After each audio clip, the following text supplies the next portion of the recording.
picture ay sabihin ninyo, hindi ito galing sa confidential funds. And that is if they will overcome the test of time. It is an honor to be part of the 79th Philippine Institute of Certified Public Accountants Annual National Convention. I thank PICPA's National Board of Directors, officers, regional councils, and members for inviting me to join this gathering. Actually, ako ang sumusunod-sunod sa PICPA. Kung maalala niyo po, last year, nandoon din ako sa Sorsogon. Sinusundan-sundan ko po kayo kasi nandito po yung mga COA auditors.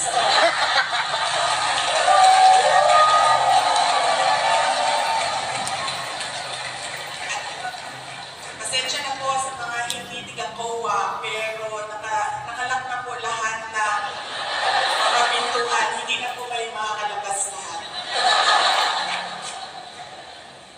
Madami akong experiences na merong nagpapapicture sa akin at sinasabi nila na, Inday Sara, magpapicture tayo para maniwala ang asawa ko na nandito ako sa Davao City at nag-attend ako ng convention.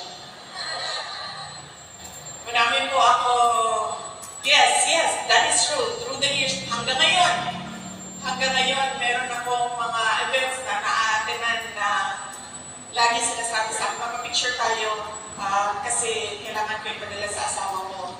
Nandito ako sa events. So, sabi ko sa mayor ng Davao City, sabi ko sa kanya, I'm going to the PICPA convention at kailangan nila ng evidence na nandito sila sa Davao City.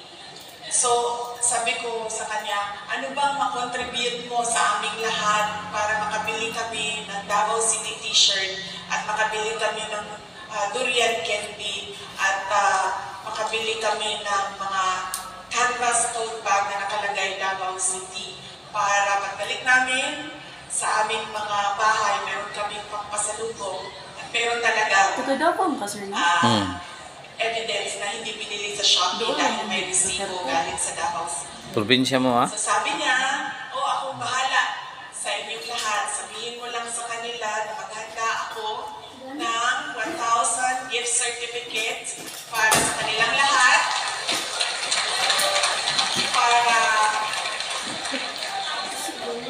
Yes ma'am, 4,000 kayo lahat ma'am. Ang total sabi ng kasama ko, 4.3 million. Hindi po ito galing sa confidential funds ma'am.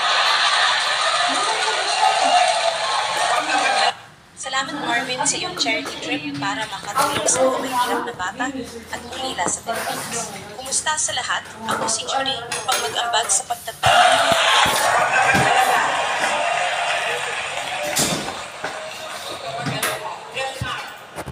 Nakalagay dito, 4,300. Tama? Yes. 1,000 per person. Yes. But truly, it is a pleasure to be with all of you, and I hope I still get an invitation in your future annual national conventions. Pambihirang pagkakataon na lang ngayon mapag-usapan ang values. Alam natin mahalaga ang mga ito sa ating, pero parang bihira na lang natin itong matalasay bilang isang komunidad.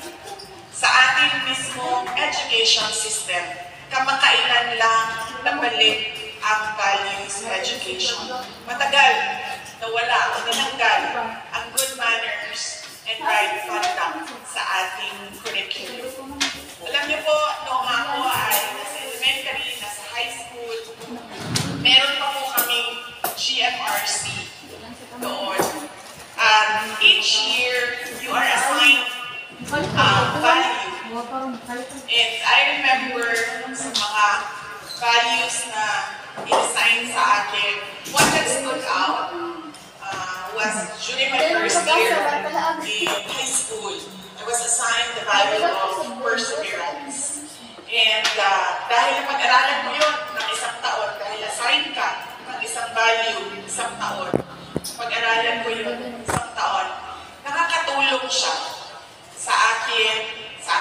trabaho at sa aking personal at pribado na buhay.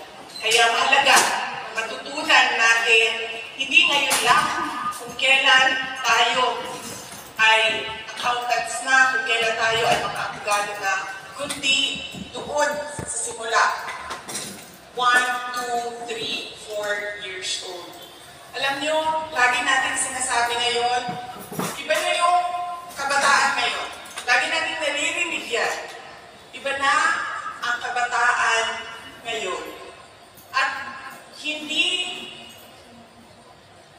as a parent, hindi ko ma-explain kung saan ba ang pagkakamali. Doon ba sa kurikulo, sa edukasyon ng mga bata, sa pagpapalaki ba namin mag-asawa? Bakit hindi sila tulad nung kung ano yung kinalakihan namin? As an example, nasa ating Bible, obey and respect your parents. And therefore, noong parenting side ng mga magulang namin, and I'm sure marami sa inyo dito, hindi ka pwede sumagot sa magulang mo. Hindi ka pwede magbigay ng rason, magbigay ng excuse. Pag nagkamali ka, diretso na bunalan sa amin. In fact, kami kasi magkalapit yung edad namin ni Congressman Pulong Duterte. There's only 3 years between us. He's 3 years older than me. Hindi po ako mas matanda. Laging maraming nagsasabi na ako ang kuya. Magaling lang siya mag-alaga ng aging niya.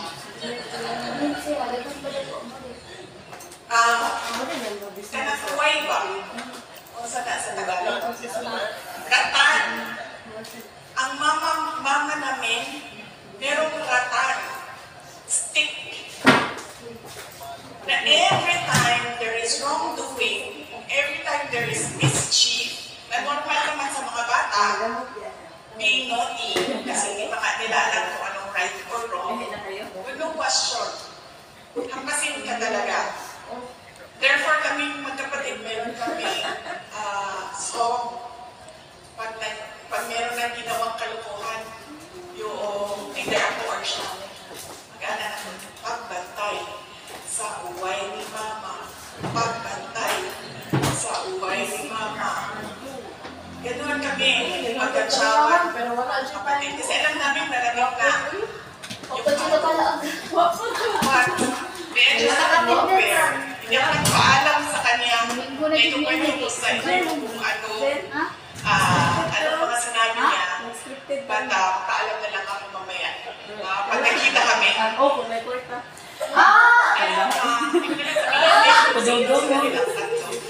I have a child.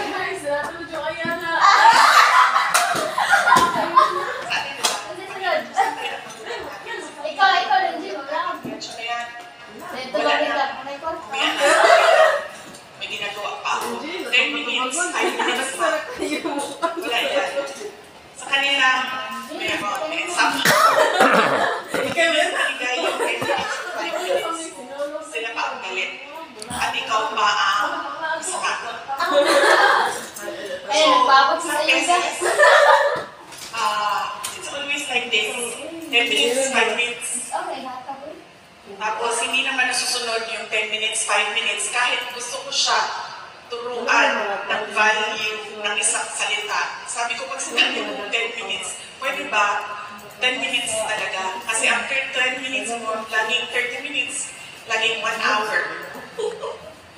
So, sabi